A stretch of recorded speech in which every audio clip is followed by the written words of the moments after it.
공기업으로 하고 인허가 과정이 이제 처음이잖아요. 도입을 하면. 그것은 우리가 준비가 돼 있습니까, 정부? 스페시픽하게 안 되고요. 이 산업부의 환경 친화적 산업 구조로의 전환 촉진에 관한 법률, 그게 한침법이라고 그러는데 한침법에 제조 산업을 육성시켜서 관련 기업을 성장시켜야 되겠다 하는 그런 법적 근거를 가지고 있고 매년 그 정책을 개발하고 있습니다. 일단은 이 중고품을 저희 수집을 해와야 되고 네. 그 물리비용이 발생이 되고 여기서 이제 생산에 대해서 나가는데 또 이제 이중 물리비용이란 말이죠. 그러니까 결국은 이제 소비지는 이제 수도권과 가이란 말이죠. 인구가 많은 곳에 이런 구조. 그러니까 이게 만약에 정부에서 하나만 우리에게 인허가를 내줘서 공격을 운영한다 그러면 큰 문제는 없는데 다양하게 여러 업체 민간 기업도 참여가 된다고 한다면 이 경쟁력으로부터 사실은 출발부터 우리가 좀 불리하단 말이죠. 그런 부분은 어떻게? 물류적인 측면에서 뭐 탭이 있고 훌륭하다, 좋다고는 말씀드릴 수 없습니다. 하지만은 미국의 케이스도 보셨지만은 아주 소기업, 아주 그 외딴 곳에서 제조는 하고 그래서 물류 비용은 좀 많이 되겠습니다만은 대체로 다 그렇게 그 좀 외딴 곳에 어떤 제조 업체들이 많이. 분명히 물류 비용 중요합니다. 근데 더 중요한 게 또 있거든요. 이게 보관 비용이 중요해요. 왜냐하면 이 제조 부품은 절대로 소비자가 신차를 안 바꾸거든요. 매년 쓰고 날 때 바꾸기 때문에 이 제조 사업의 또 다른 중요한 포인트는 뭐냐면 그 부품을 내가 먼저 선점해서 어떤 보관하는 게 중요하거든요. 지금요.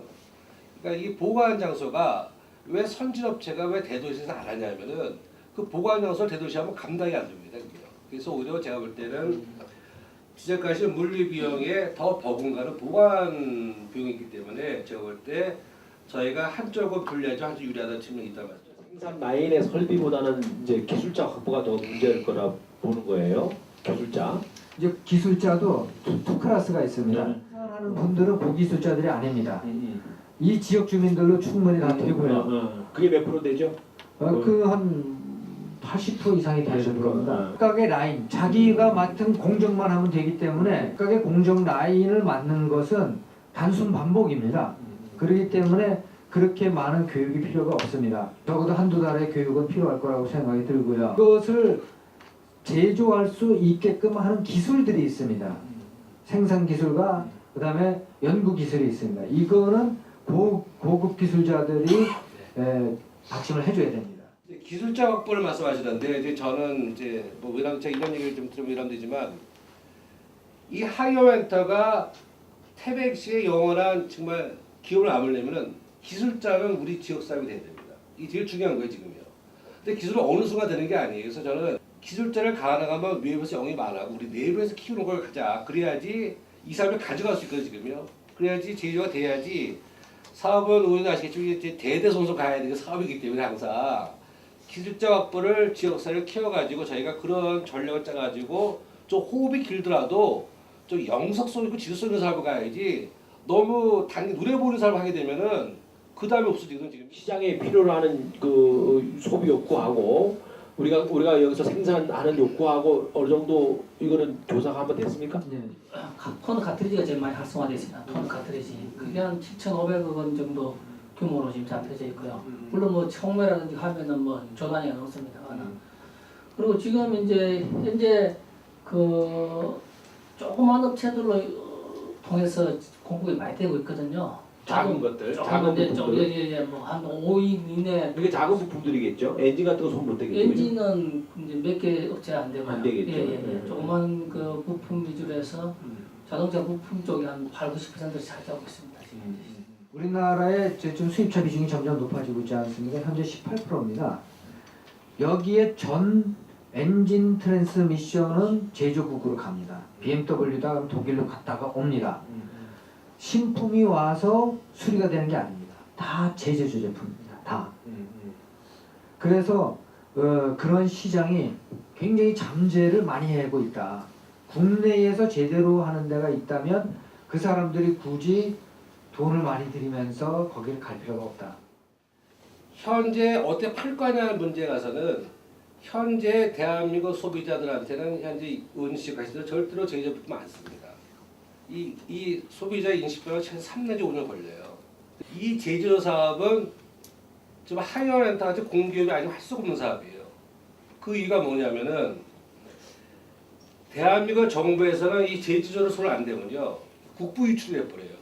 왜냐면요 쉽게 엔진을 제주를 하게 되면 부가가치가 업이 되는데 제주를 안 하면은 아까 말씀드린 그냥 쇠값으로 팔려나갑니다. 그래서 지금 보시면은 동남아시아나 러시아 쪽에 수많은 현대 대우차 나가 있어요. 그거 다 오래되는 거거든요. 그러니까 대한민국에 폐차력이 503개가 있습니다. 얘들이 와서 그거 다 빼가지고 가요. 이게 정부에서 국부 유출이에요 지금요. 그거를 정부가 관리하면은 어떻게 보면 더 도움이 되는 사업인데 지금 헐게 팔리는 거니까 정부에서도 누군가가 이 사업을 해주면 좋은 거예요 분명히 지금요. 또 현재까지는 현대기아는 이 사업 들어올 수가 없어요 지금요. 근데 또 현대기아 입장에서는 자기네는 새로운 모델을 만들어서 신차를 개발 나가줘야지 부품값을 많이 받는데 제주 라인을 유지해줘야 자기 적자밖에 안 나오거든요 지금요. 그러니까 대기업도 믿을 만한 적당한 규모의 제조업체 오기를 나타내고 있는 거고 지금요. 보시면 이런 게 있어요. 조그만 글씨로요. 만약 사고가 났을 때 그 부품을 제조 부품 바꾸게 되면은 보험회사 구두먹고 돌려주게 되어 있습니다. 소비자가 많이 몰라요. 저희가 들어갈 시장은 처음에는 보험회사를 활용해가지고 이제 보험회사도 이거 제조 부품 쓰게 되면 자기가 좋죠. 왜냐면은 신품 쓰면 의원님 수입자 같은 건 렌트비가 한 달에 뭐 몇백씩 나오거든 지금요. 그러니까 보험에서도 이게 완전 골치 아픈 거 지금요. 근데 이거를 소위 지금 있는 중소기업을 믿고 그 바꿀 수 없거든 지금요. 이제 트렌드가 이제 차가 다양하게 바뀌어요. 다양하게 바뀌고 그다음에 수소차, 그다음에 전기차, 무인 자동차까지 나오는 이제 시대가 왔는데 있어서의 최고 정점은 이제 하얀길로 왔다. 제가 봤을 때 최고 정점은 과연 이거에 대한 우리가 생산을 해서 시장을 점유해서 가는 시간과 그다음에 아까 얘기했지만 새로운 자동차 트렌드 시대에 과연 이것이 갭이 떨어진다고 한다면 나는 또 우리가 전자화되면 어떻게 될 것이냐. 아주 앞으로 기존의 이 제재조 업체들은 제재조하기 어려워집니다. 왜냐하면 기술이 없기 때문에 그렇습니다. 지금 자동차가 기계 산업에서 전자 산업으로 전환이 되고 있습니다. 대부분의 자동차 부품들은 전자 부품입니다. 혹은 메케니카를 끼고 있는 전자 제품입니다. 그래서 이 전자제품을 전자기계 부품을 제재조하려면 기술이 받쳐주지 않으면 못합니다. 그리고 완성차 메이커에서 이걸 하느냐 완성차 메이커에서 이걸 할 수가 없습니다. 수치타산에 맞지를 않습니다. 그렇기 때문에 기술을 갖고 있는 제재조 업체만이 가능한 겁니다. 자스퍼가 독립 제재조 업체이면서도 성장할 수 있는 것이 고유 기술을 갖고 있었고 또 하나가 전자 기술을 지금 확보하고 있습니다. 그래서 엔진도 지금 전자화가 돼가고 있거든요. 그러다 보니까 엔진을 전자화하는 것을 건드릴 수 있는 기술이 없으면은 할 수가 없습니다. 자동차 회사에서는 정보 공개를 꺼릴 것이고 그렇지만 제재조를 하긴 해야 되기 때문에 협력 관계로 가면서 그렇게 그 기술 받아서 할 수 있는 그 정도의 업체가 된다면은 이 산업은 가능한 거죠. 수출입법자들이 이제 중고 판매 그 폐차장에 사장 다 연결이 돼서 현금 주고 코를 구입합니다. 그 아까 전에 말씀대로 그 원료 구입이라 하는 게 쉽지만은 않을 거란 말입니다. 그래서 나중에 이제 우리 이 사업을 하기 위해서 안정적으로 제도적으로 우리가 뒷받침돼야 할 그런 그 법적 그 제도적 저걸 받아야 되는 부분 중에 하나인데 수출입법자가 들어가서 폐차장에 다 연결이 돼 있어서 좀 값을 더 주고 그래서 현금으로 주면서 코를 가져온단 말입니다. 그래서 그 확보하는 게 굉장히 어렵다고 보는데 거기에 대해서 좀 대책이 좀 필요하지 않느냐. 그리고 아이온 엔터테인먼트 우리 대체 산업 우리 안영식 그 단장님이 제시한 내용 중에 그 7가지 보셨죠. 그래서 우리 아이온 엔터테인먼트가 이런 사업을 영위를 하자면은 독과점인 사업으로 해서 가야 된다는 얘기죠. 그게 가능하겠느냐.